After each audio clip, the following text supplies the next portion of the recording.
ما كان محمد أبا أحد من رجالكم ولكن رسول الله وخاتم النبيين. الحمد للہ وحدہ والصلاة والسلام علی من لا نبی بعدہ وعلی آلہ واصحابہ الذین اوفوا عہدہ.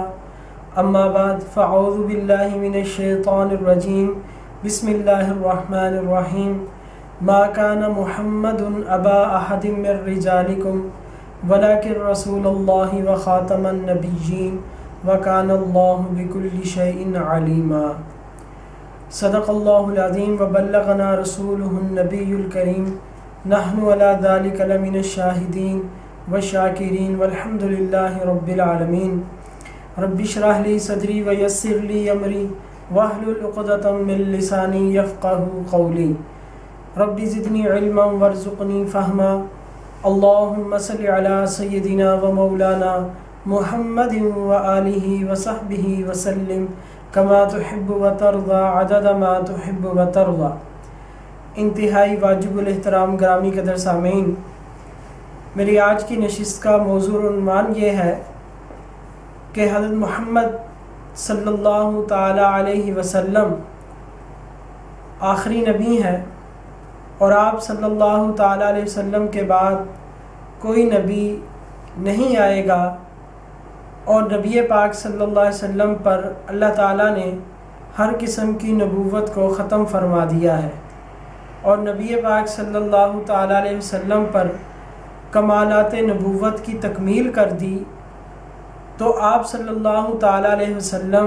آخری نبی ہیں. نبی پاک صلی اللہ تعالی علیہ وسلم کے بعد کوئی نیا نبی نہیں آئے گا. جناب سیدنا عیسیٰ علیہ السلام دنیا میں تشریف لائیں گے. وہ عقیدہ جناب مسیح علیہ السلام کی آمد کا وہ بھی عقیدہ متواتر اور تواتر ہے، اس کو بھی ہم مانتے ہیں. ختم نبوت کا معنی یہ کہ نبی پاک صلی اللہ علیہ وسلم کے بعد کوئی نیا نبی نہیں آئے گا، کوئی نبی پیدا نہیں ہوگا. یہ ہمارا عقیدہ تمام مسلمانوں کا یہی عقیدہ ہے، اور یہی عقیدہ علماء اہل سنت علماء دیوبند کا ہے. خصوصاً حضرت مولانا قاسم نانوتوی رحمۃ اللہ تعالی علیہ جو بانی دارالعلوم دیوبند تھے، انہوں نے اس موضوع پر ایک بہت ہی عمدہ کتاب تصنیف فرمائی جس کا نام ہے تحذیر الناس. کیونکہ کتاب خالصتاً علمی تھی اور منطقی طرز پر لکھی گئی تھی، اور اس کتاب کی اگرچہ زبان اردو ہے لیکن اس کتاب کو سمجھنے کے لیے بہت سارے علوم کا جاننا ضروری ہے. اور جو مخالفین ہیں، معترضین ہیں، کیونکہ ان کو ان علوم پر دسترس حاصل نہیں تھی، اس وجہ سے وہ حضرت نانوتوی رحمۃ اللہ علیہ کی اردو کی کتاب ایک رسالہ جو انہوں نے ایک سوال کے جواب میں تحریر فرمایا تھا، اس رسالے کو نہیں سمجھ سکے، اور الٹا جو ہے وہ حضرت پر اعتراض کر دیا اور الزام عائد کر دیا کہ مولانا قاسم نانوتوی رحمۃ اللہ تعالی علیہ ختم نبوت زمانی کے قائل نہیں ہیں، اور ان کا عقیدہ یہ ہے کہ نبی پاک صلی اللہ علیہ وسلم کے بعد کوئی نیا نبی پیدا ہو سکتا ہے. تو یہ اعتراض اصل میں انہوں نے حضرت نانوتوی رحمۃ اللہ علیہ پر نہیں کیا، بلکہ اعتراض نہیں اعتراف کیا ہے. انہوں نے اعتراف کس چیز کا کیا ہے؟ اپنی جہالت کا اعتراف کیا ہے کہ ہمیں حضرت نانوتوی کی یہ کتاب سمجھ میں نہیں آئی. تو آج اس حوالے سے میں یہ عقیدہ صاف کرنا چاہتا ہوں، اور جو حضرت نانوتوی رحمۃ اللہ علیہ پر جو اعتراض کیا گیا اس کی صفائی پیش کرنا چاہتا ہوں. اور انجینئر علی مرزا جو کہ آپ کو میری پہلی ویڈیوز میں اس کے بارے میں نے کچھ عرض کیا تھا، تو اس نے بھی جو ہے وہ اس عبارت کو لے کر حضرت نانوتوی رحمۃ اللہ علیہ کی کتاب تحذیر الناس کی عبارت کو لے کر جو ہے وہ حضرت نانوتوی رحمۃ اللہ علیہ پر معاذ اللہ کفر کا فتویٰ لگایا ہے، اور اپنی جہالت کا اور اپنے اندر کے بغض کا جو ہے وہ اس نے اظہار کیا ہے. در حقیقت اس کی جہالت ہے، اور یہ میں اس کو چیلنج کرتا ہوں علی مرزا کو کہ جس صفحے سے اس نے عبارت نقل کی ہے، میرا نہیں خیال کہ اس نے تحذیر الناس کتاب پڑھی ہوگی، جس صفحے سے اس نے یہ عبارت نقل کی ہے وہ بھی میں آپ کو بتاؤں گا، وہ صرف ایک صفحہ عربی، اس میں عربی نہیں ہے، اردو زبان میں لکھی گئی وہ کتاب ہے، رسالہ ہے، اس کا اگر وہ ایک صفحہ صحیح طور پر اس کے حروف کی ادائیگی کر دے، صحیح عبارت پڑھ لے، اور اس عبارت کے اندر جو ننوتوی رحمۃ اللہ علیہ نے اصطلاحی الفاظ استعمال کیے ہیں اس کا معنی مجھے بتلا دے، تو علی مرزا کو 10,000 روپیہ انعام میں دوں گا۔ 10,000 روپے کا انعام میں چیلنج اس کو دیتا ہوں کہ وہ ایک صفحے کی عبارت جو ہے وہ پڑھ کر وہ سمجھا دے، اور جو اس میں اصطلاحی الفاظ استعمال ہوئے ہیں وہ سارے کلیئر کر دے، تو پھر میں سمجھ جاؤں گا کہ اس کو کتاب سمجھ میں آئی ہے۔ لیکن یہ اس کے بس کی بات نہیں ہے، یہ اس کے لیے بات ممکن نہیں ہے کہ وہ تحذیر الناس کی ایک صفحے کی عبارت کو بھی حل کر سکے۔ تو بیچارے نے کتاب کیا سمجھ نہیں تھی، کچھ اعتراض جو ادھر ادھر لوگوں نے کیے ہوئے تھے وہی اعتراض اکٹھے کر کے جو ہے وہ یہ بیان کر رہا ہے۔ تو اللہ تعالی ہم سب کی حفاظت فرمائے اور اللہ جل شانہ ہم سب کو صحیح سمجھ عطا فرمائے۔ تو حضرت ننوتوی رحمۃ اللہ علیہ نے یہ بات ارشاد فرمائی تھی اس میں کہ اگر بالفرض بعد زمانہ نبوی کوئی نیا نبی پیدا ہو تو خاتمیت محمدی صلی اللہ علیہ وسلم میں کچھ فرق نہیں آئے گا۔ اب اس عبارت کو لے کر وہ کہتے ہیں کہ ننوتوی رحمۃ اللہ علیہ کا عقیدہ یہ ہے کہ کوئی نیا نبی پیدا ہو سکتا ہے، حالانکہ یہ عبارت ایسی ہے کہ عام پڑھا لکھا آدمی اس عبارت سے یہ مطلب ہرگز اخذ نہیں کر سکتا، کیونکہ پہلی بار انہوں نے 2 لفظ یہاں استعمال کیے ہیں، اگر جو ہے یہ شرط کے لیے آتا ہے کہ اگر یوں ہو تو یوں ہوگا، پھر دوسرا انہوں نے اگر کے بعد بالفرض کا لفظ استعمال کیا ہے، اگر بالفرض یعنی ایسی بات ممکن نہیں ہے، اگر بالفرض یہ ہو جائے تو یوں ہوگا، خاتمیت محمدی پر کچھ فرق نہ آئے گا۔ تو وہ کہتے ہیں کہ اگر بالفرض یوں ہو جائے، ہونا نہیں ہے، ان کا یہ عقیدہ ہرگز نہیں ہے کہ حضرت ننوتوی رحمۃ اللہ علیہ یہ کہہ رہے ہوں کہ نبی پاک صلی اللہ علیہ وسلم کے بعد کوئی نیا نبی پیدا ہو سکتا ہے، یہ عقیدہ ان کا ہرگز نہیں ہے۔ بطور احتمال کے اس کی بہت ساری مثالیں قرآن مجید میں بھی ملتی ہیں، لو کان فیہما آلہۃ الا اللہ لفسدتا، کہ اگر 2 الہ ہوتے زمین آسمانوں میں تو فساد برپا ہو جاتا۔ تو اس کا کیا مطلب ہے کہ 2 الہ ہو سکتے ہیں؟ تو اگر اس کا مطلب یہ ہے کہ 2 الہ ہو سکتے ہیں تو پھر اس کا مطلب بھی لے لیا جائے گا کہ ہاں بعد زمانہ نبی بھی کوئی نیا نبی پیدا ہو سکتا ہے۔ تو اگر یہاں یہ مطلب مراد نہیں ہے تو پھر وہاں بھی یہ مراد نہیں ہے۔ اسی طرح قرآن پاک میں اللہ جل شانہ ارشاد فرما رہے ہیں لئن اشرکت لیحبطن عملک، اے میرے محبوب صلی اللہ علیہ وسلم اگر آپ بھی شرک کریں گے تو آپ کے اعمال بھی ضائع چلے جائیں گے۔ تو کیا معاذ اللہ مرزا صاحب جہاں یہ معنی کریں گے کہ اللہ تعالیٰ یہ بیان کر رہے ہیں کہ نبی شرک کر سکتا ہے، جبکہ نبی کبیرہ اور صغیرہ گناہوں سے معصوم ہوتا ہے۔ تو یہ میں نے 2 مثالیں قرآن پاک سے پیش کی ہیں، اس طرح کی 20 مثالیں جو ہیں قرآن پاک میں موجود ہیں کہ جہاں فرضی مسئلے کو بیان کیا گیا ہے۔ تو اسی طرح ننوتوی رحمۃ اللہ علیہ نے فرضی مسئلے کو بیان کیا۔ تو اصل میں ننوتوی رحمۃ اللہ علیہ ختم نبوت کا انکار نہیں کر رہے، یہ جو معترضین ہیں یہ اصل میں ختم نبوت کا انکار کر رہے ہیں کہ حضرت تو فرما رہے ہیں کہ اگر یوں بھی ہو جائے، کوئی نبی بھی پیدا ہو جائے تو خاتمیت محمدی پر کچھ فرق نہیں آئے گا، نبی پاک صلی اللہ علیہ وسلم خاتم النبیین ہی رہیں گے۔ تو یہ کہتے ہیں کہ نہیں، ختم نبوت پر فرق آ جائے گا اور آپ صلی اللہ علیہ وسلم خاتم النبیین نہیں رہیں گے۔ تو ختم نبوت کا تو انکار انہوں نے کر دیا۔ حضرت تو احتمال کے درجے میں بھی جو چیز پیدا ہو رہی تھی ختم نبوت کے خلاف، تو ننوتوی رحمۃ اللہ علیہ نے اس احتمال کا بھی رد فرما دیا ہے۔ ایک بات، پھر دوسری بات یہ ہے کہ حدیث پاک سے یہ مضمون واضح ہے اور فقہا نے یہ اصول وضع کیا ہے کہ متکلم سے، بولنے والے سے اس کے الفاظ کی مراد پوچھی جائے گی کہ اس کے کہنے کا مطلب کیا ہے۔ جو وہ وضاحت کرے گا تو اس الفاظ سے اس کی وضاحت معتبر ہوگی۔ جو میں نے اور آپ نے سنا ہے، جو میں اور آپ مطلب اخذ کر رہے ہیں، وہ معتبر نہیں ہوگا، بلکہ کہنے والے کی مراد کو دیکھا جائے گا کہ وہ کس سینس میں کہہ رہا ہے۔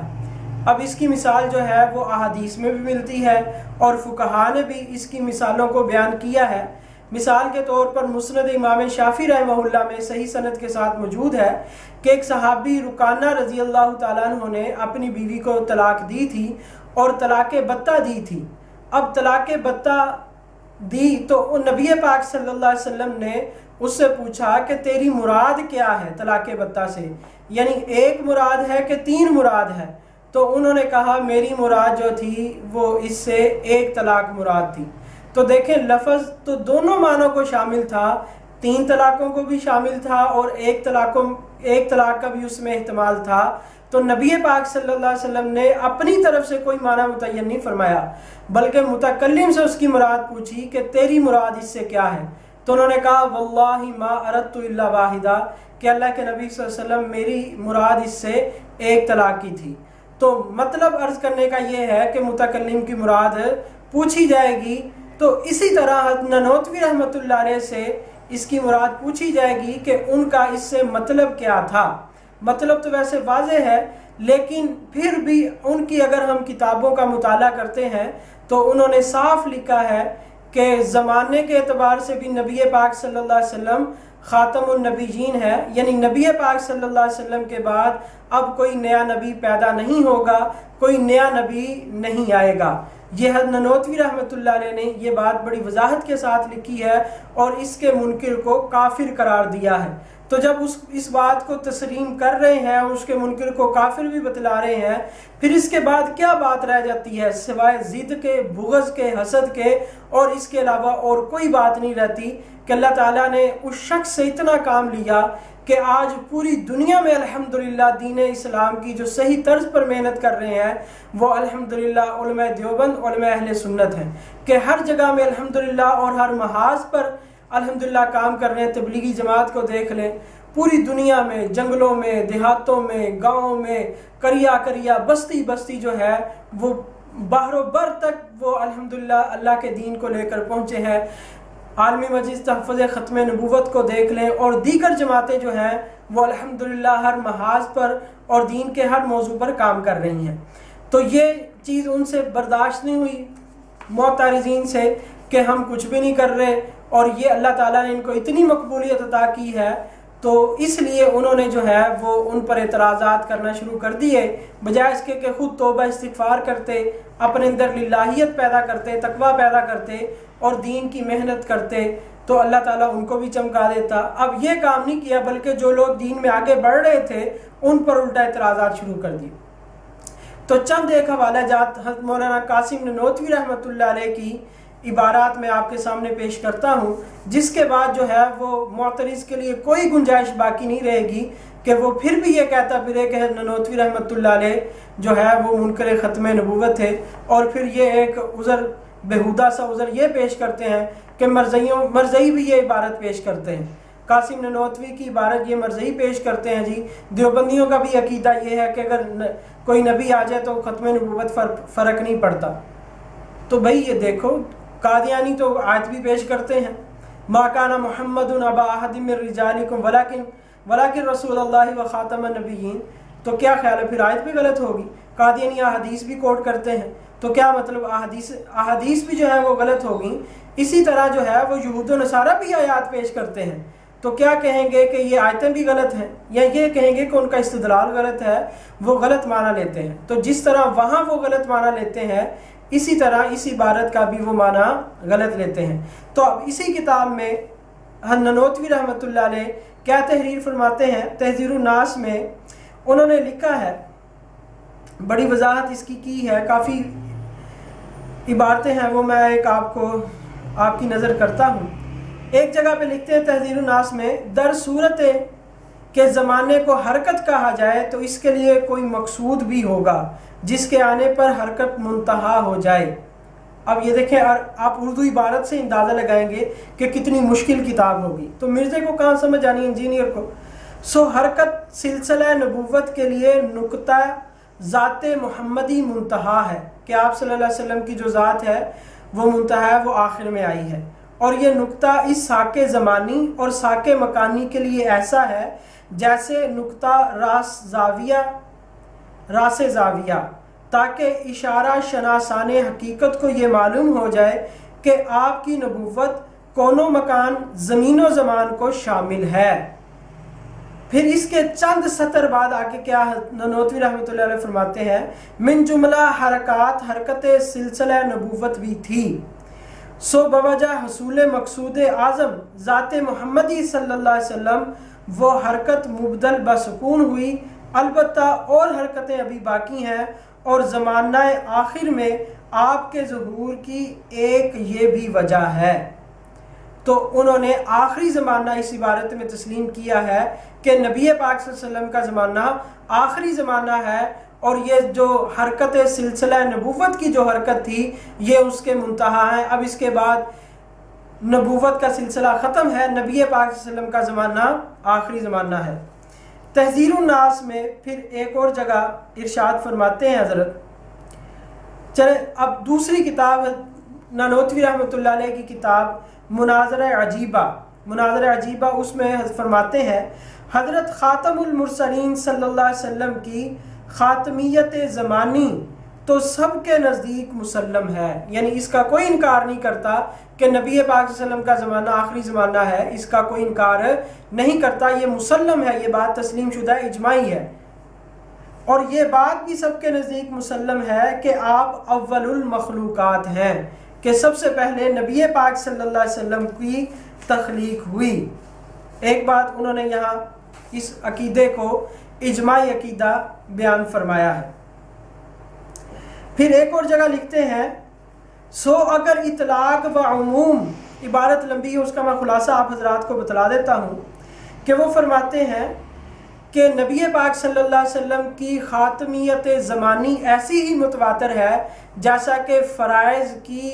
رکعات کی تعداد متواتر ہے۔ جس طرح جو آدمی فرض نمازوں کی تعداد کا منکر ہو وہ کافر ہے، اسی طرح جو نبی پاک صلی اللہ علیہ وسلم کے بعد کسی نبی کی پیدائش کا احتمال رکھے اور اس کو جائز سمجھے وہ آدمی بھی ایسا ہی کافر ہے، اور ایسا کافر ہے، اور وہ اجماع کا منکر ہے، اور وہ فرائض کا منکر ہے۔ یہ نانوتوی رحمۃ اللہ علیہ نے اس چیز کی بھی یہاں وضاحت فرما دی تحذیر الناس میں۔ اسی طرح نانوتوی رحمۃ اللہ تعالی علیہ نے مناظرہ عجیبہ میں تحریر فرمایا ہے، خاتمیت زمانی اپنا دین و ایمان ہے۔ غور سے سن لیں مرزا صاحب، آپ کے بھی لگتا ہے، پھر میں وہی بات عرض کروں گا کہ جس طرح